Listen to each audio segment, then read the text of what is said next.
Bueno, nuevamente por aquí en Radicalmente. Hoy, como se dan cuenta, no nos puede acompañar Nitu. Nitu tiene una pequeña gripe, esperemos que se recupere pronto. Pero bueno, nada, estamos con Antonio María Delgado. Antonio es un prestigioso periodista muy reconocido venezolano, quien viene haciendo una labor tremenda de referencia en el Nuevo Herald. Antonio, ¿cómo estás? Qué gusto tenerte aquí con nosotros. Muy bien, gracias. Es siempre un placer conversar contigo, Orlando. Igual, Antonio, el placer es mío y la razón por la que queríamos hablar, tanto Nito como yo contigo hoy, es que tú esta semana publicaste un artículo asomando la posibilidad de una transición en Venezuela. Antes de hablar de eso, yo quiero referirme a el informe que también de alguna manera coincide con lo que asomas en tu artículo de esta firma financiera global de origen británico que es Barclays. Barclays distribuye un informe privado para sus clientes esta semana, nuevamente clientes con potencial de invertir, de inversionistas, con respecto al caso de Venezuela. Y en concreto, Barclays dice que ve, aquí tengo la frase, una posibilidad significativa de una transición en Venezuela. Estudia el contexto en general, eh, ve los elementos, prácticamente dice que estamos ante un escenario inédito, sin precedentes, en el que la candidatura de Edmundo González Urrutia se ha crecido demasiado, obviamente respaldada por el liderazgo de María Corina Machado, y que le llama la atención a Barclays que esta candidatura no ha sido parada para el chavismo, como si el chavismo le estuviera apuntando a un escenario de transición. Tú esta semana publicaste ese artículo donde entrevistas fuentes del gobierno americano, entrevistas a quien fue el director del SEBIN por tantos años, que es Christopher Figuera, y apuntas en la misma dirección. Danos un panorama general, considerando lo de Berkeley y lo que has publicado, qué está pasando propiamente en el chavismo, en Miraflores, qué está pasando por la cabeza de Maduro. Claro, y yo no puedo hablar por Maduro. Es un poco complicado. El artículo lo que hace es asomar la posibilidad de que dentro de los distintos escenarios que está barajando Miraflores, Maduro en este momento, está la posibilidad de que se vea forzado a salir de Venezuela. Esto no es necesariamente, esto no quiere decir necesariamente que es la idea central de lo que está haciendo. La impresión que me da es que él está jugando en diferentes frentes, él está haciendo varias cosas simultáneas. Por un lado, en Venezuela se está avanzando la posibilidad de suspender la elección, y esto es una tesis que habrás escuchado. Venezuela también se maneja la posibilidad de que a última hora suspendan la candidatura de González, o que se llegue a la elección y ellos el 28 de julio a la noche anuncien que ganaron. Dentro de estos diferentes escenarios que se están manejando, o que el propio régimen está contemplando, está la posibilidad de que se vea forzado a salir. Lo interesante que dice Christopher Figuera es que entre las cosas que se estaban avanzando, que se están haciendo concretamente, es que Maduro, su círculo más interno, está preparando su salida. De hace un tiempo por acá, en Venezuela se escucha que Maduro está buscando la manera de irse. Yo nunca le di mucho crédito a esas versiones entre las diferentes que hay, porque simplemente no es lo que se percibe que esté sucediendo en Venezuela. Y la situación de Venezuela, y tú creo que la sabes muy bien, es muy particular en el sentido de que se trata de un régimen dictatorial que está manejado como una especie de consorcio de mafias muy metidas en el tema criminal. Y es difícil, así como en Colombia y los carteles de la droga, en un momento dado era sumamente difícil que un cartel se pudiera salir. Vimos lo que pasó con el cartel de Cali, que en un momento dado ellos trataron de buscar la manera de buscar una salida negociada y les terminó saliendo muy mal. Y ha sido la naturaleza tradicional de las mafias, de que una vez que entras no sales. Esto, en cierta manera, ciertos elementos del régimen venezolano tienen esa experiencia, están viviendo en eso. No tienen mañana fuera del poder. De manera de que es sumamente difícil que estén ellos o estos elementos contemplando una transición. Ahora, eso no quiere decir que Maduro y su Cilia y su gente más cercana si pudiera estar pensando en algo así, si es que Estados Unidos, por un lado, les perdona un poco los pecados en el pasado, les permite salir y ir a un retiro millonario en un tercer país donde no se les fuera a tocar. En el mundo ha habido experiencias parecidas, intentos parecidos a esto que tampoco son fáciles. El retiro, porque una vez que un dictador o la gente del gobierno sale, una vez que pasan unos años, entonces después una sociedad democrática va a tratar de intentar de hacer justicia, ¿no? Está el tema de la impunidad y de la necesidad de que se haga justicia, y de manera de que si bien en un momento dado te pueden perdonar, eso no quiere decir que 10 años después un gobierno diferente esté pensando en otra cosa o intente hacerse otra cosa. Aparte de eso está la justicia internacional, hay juicios ante la Corte Penal Internacional por crímenes de lesa humanidad, situación muy seria. Los crímenes por narcotráfico o los delitos, acusaciones por narcotráfico contra Maduro personalmente, creo que son más manejables. A él se le vincula directamente a un caso concreto contra el cartel de los Soles, según las personas que aparecen ahí. Cuando se hizo la presentación de ese caso, se le nombró a él como la cabeza del cartel, pero cuando se estudia el expediente te das cuenta de que lo que aparece contra él sería un papel secundario. Y otras figuras que tuvieron o han tenido o siguen teniendo una participación más directa con el narcotráfico, sí sería más difícil de que se les fuera a exonerar de cargos de estos crímenes. Quizás a Maduro sí. Vimos que podría ser posible con el caso de Alex Saab, lo cual fue un caso sumamente atípico. No suele pasar una situación como pasó con Alex Saab en la justicia estadounidense, pero pasó. Y la intención es que detrás de eso de Alex Saab pareciera estar conectado con todo un proceso emprendido durante la administración Biden para tratar de llegar a lo que estamos viviendo en este momento, que es una posible o la idea de una posible transición democrática a través de una elección. Y aquí lo que pudiera estar pasando es que pudiera haber una oportunidad de que pasara, pero no necesariamente es el escenario con mayores probabilidades, ¿no? Y yo creo que un poco lo que dice Barclays va por esa onda, porque Barclays no está diciendo que esto es sumamente probable, sino que está sumando la posibilidad de que pueda pasar algo. Sí, de hecho, Barclays también lo dijo en el 2019, que veía la posibilidad de una transición en el horizonte. Y justamente te quiero hablar de una diferencia fundamental que ha habido entre las administraciones americanas, la de Trump y la de Biden, con respecto a coyunturas venezolanas en particular. Barclays dice que uno de los obstáculos más grandes que hay para que Maduro considere la salida sobre el costo de continuar en el poder, el costo de salida sobre el de continuar, es el tema de la persecución, ¿no? Y de los casos de violaciones de derechos humanos que hay en contra de ellos. Y propiamente Barclays dice que en este caso no hay incentivos suficientes, es decir, todavía no se ha planteado sobre la mesa ese puente de plata, ¿no? O ese exilio dorado. Yo recuerdo que en el 2019, si no me equivoco, en plena coyuntura, protestas en las calles, etcétera, Pompeo lo llegó a asomar incluso explícitamente. Maduro, te vas a una isla donde quieras o lo que sea. En los libros de Bolton, de Pompeo, está esto. Se le ofreció al régimen su exilio dorado.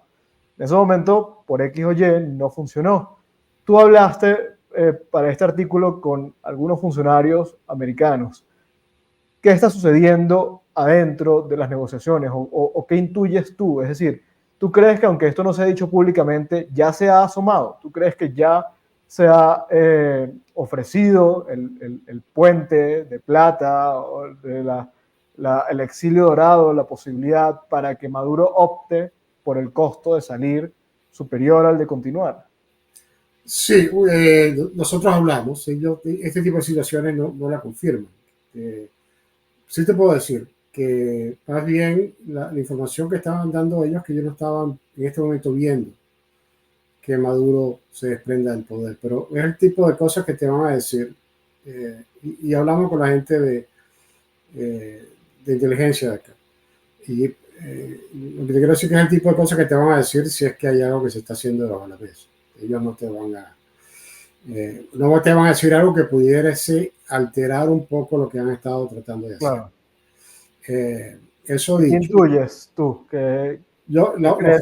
la oferta yo creo que ha estado, y sí creo que sigue estando. El propio Jorge Rodríguez la sumó recientemente, hace unas semanas atrás, de que incluso según lo que él dice, Estados Unidos ofreció millones de dólares para pagar. Eso me parece un poco creíble porque yo creo que Maduro necesita que le den dinero. Claro. Eh, sí creo que parte de la salida de Alex Saab era eso. Alex Saab tiene o tenía control de cientos de millones de dólares, presumiblemente que pertenecen directamente a la familia de Maduro. Entonces, un poco el deseo sería, bueno, déjame salir del problema, del paquete, de esta crisis política para yo pasar a hacer otra cosa. El futuro personal de él y de su familia y de sus nietos y tataranietos están garantizados con la cantidad de dinero que está ahí. Y es un poco difícil el dilema, es lo que decía, un poco el dilema que tiene la gente inmersa en este tipo de situaciones. Tienes todas estas fortunas, pero después no te puedes bajar para poder disfrutarla. Claro. Estás constantemente en un estado de guerra. Y ese es el caso un poco de todos estos grupos inmersos en operaciones de corrupción y operaciones delictivas y criminales que están en este momento protegidas y disfrutando de sus posiciones de poder en Venezuela, pero presumiblemente eso algún día va a llegar a su fin y esta gente después va a quedar un poco colgada. Y entonces queda esta situación donde ellos pudieran estar interesados en tratar de buscar la manera de bajarse el autobús para poder disfrutar de lo acumulado. Y eso, yo estoy seguro que ciertos elementos dentro del régimen están pensando así. Ahora, hay muchos más que no. Y esos que no son un obstáculo para los que van a estar pensando en salir.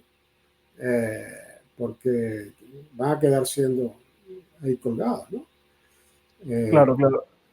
Justamente sobre eso te quería preguntar porque al principio lo explicaste claramente, ¿no? Esta es una estructura que funciona como una suerte de cártel, es decir, son principios gangsteriles, ¿no? Se mueven no como políticos, sino más bien como si fuera la mafia, ¿no? La mafia tradicional, donde el que entra no sale.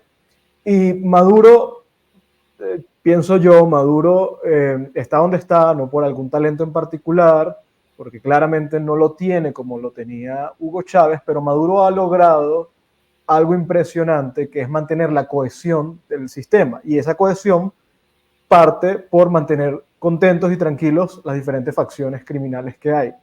Ahora, uno podría pensar que, aunque Maduro es la cabeza, Maduro es el presidente, el jefe de Estado, la decisión no recae sobre él. Es decir, él puede considerar, porque probablemente la oferta la tenga él, puede considerar salirse, pero no es una decisión que él pueda tomar solo, pienso yo. Entonces, por más que esto esté sobre la mesa, por más que sí, vamos a suponer que efectivamente Maduro hoy está considerando la salida del poder, ¿qué tanta autonomía crees que tenga Maduro de aquí al 28 de julio para él poder negociar algo?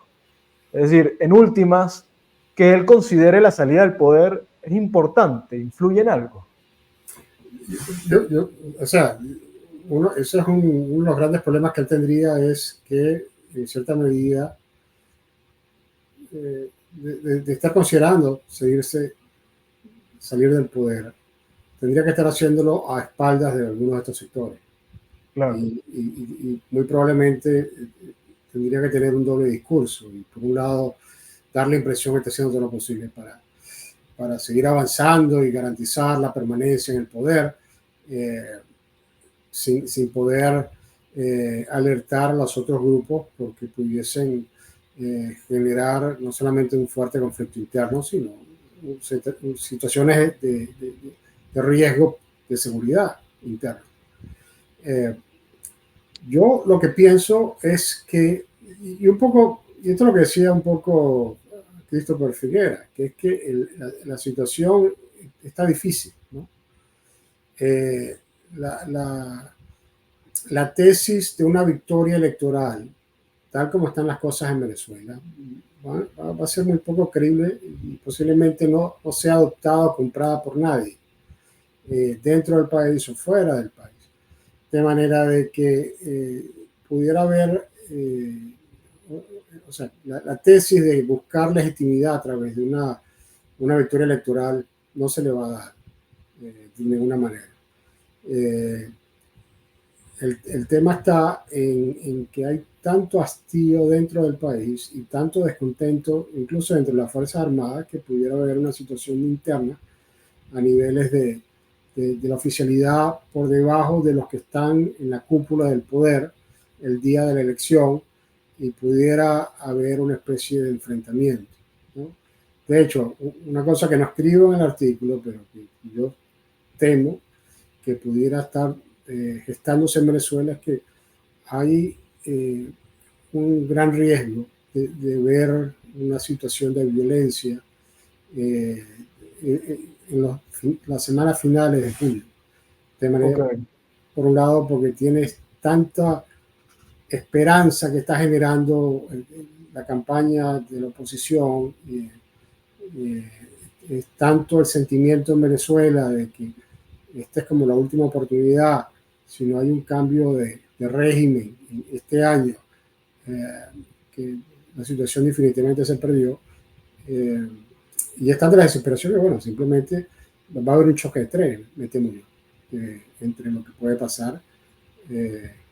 Y yo creo que eso es un poco lo que podría estar viendo en este momento Maduro. Y por eso los comentarios de que pudiese estar, de cierta manera, preparando el avión. Simplemente porque es una posibilidad de que se genere una situación, que se salga de control y se vea forzado a salir.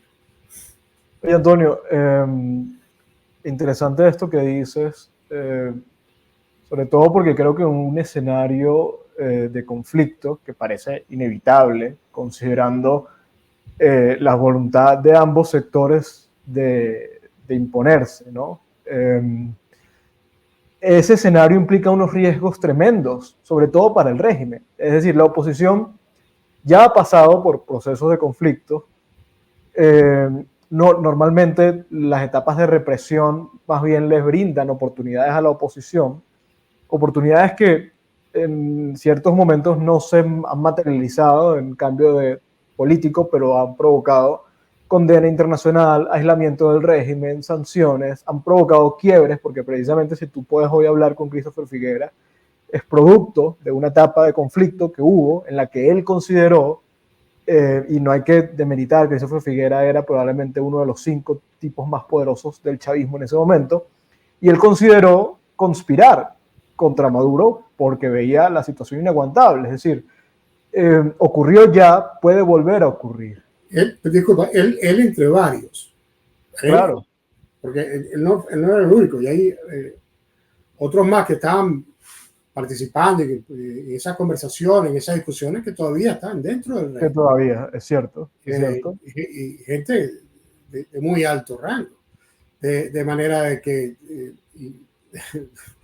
a mí siempre me generó mucha curiosidad saber que esa gente sigue ahí y que Maduro los mantiene, pero todo este esquema, dentro de todo este gran consorcio de criminales, hay un alto grado de desconfianza. De manera porque definitivamente alguna de esta gente estaba conversando con Estados Unidos preparando la participación de una salida de Maduro a la fuerza. Y me imagino que mucho de esto sigue estando ahí. Claro. Y habrá líneas de comunicación a las cuales tú y yo no sabemos y quizás nunca lleguemos a saber, pero deben estar manteniéndose porque efectivamente mucha de esta gente se está arriesgando el pescuezo, ¿no? Claro, claro, claro. Después del 28.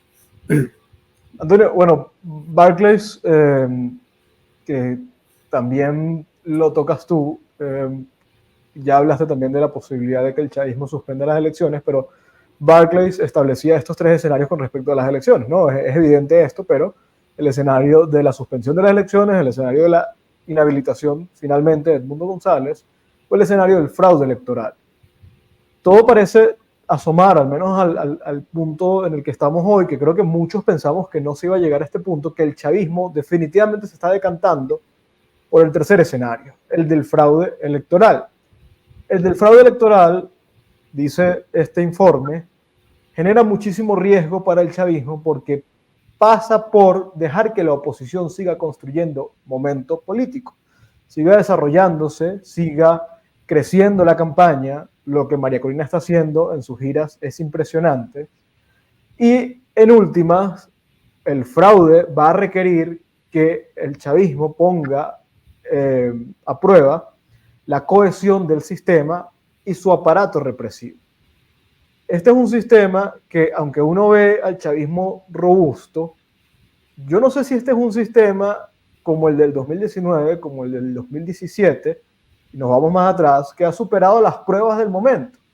Es decir, considerando la postura de la Casa Blanca, que no es tan fuerte como la Casa Blanca de Trump, considerando los testimonios de gente como Christopher, Figuera, de otros factores disidentes del chavismo que te hablan de la posibilidad de un cambio. Por ahí está hablando constantemente Andrés Izarra, ¿no? Ahora se convirtió en una especie de influencer, que está todos los días predicando sobre el inminente fin del chavismo.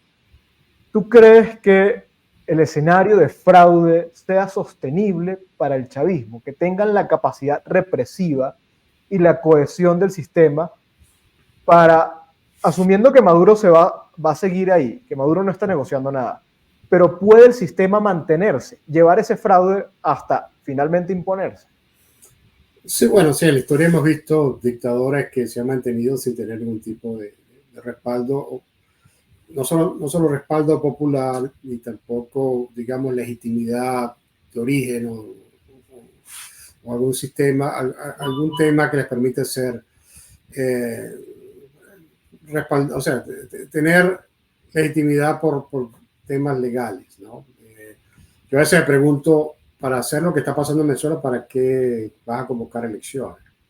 Claro. Simplemente suspéndela o haz lo que hizo directamente Ortega y se acabó.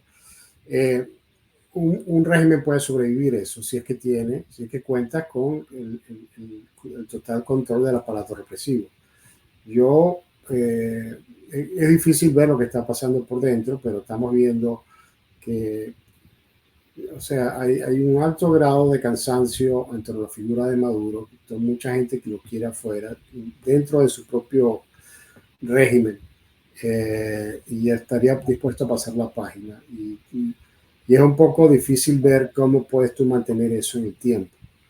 Tradicionalmente es dinero, tradicionalmente es acceso a negocios, y eso lo ha estado haciendo el régimen de hace mucho tiempo, pero cada vez la riqueza es poca, y una de las cosas que hizo las sanciones es secar un poco esa disponibilidad de fondos, ¿no?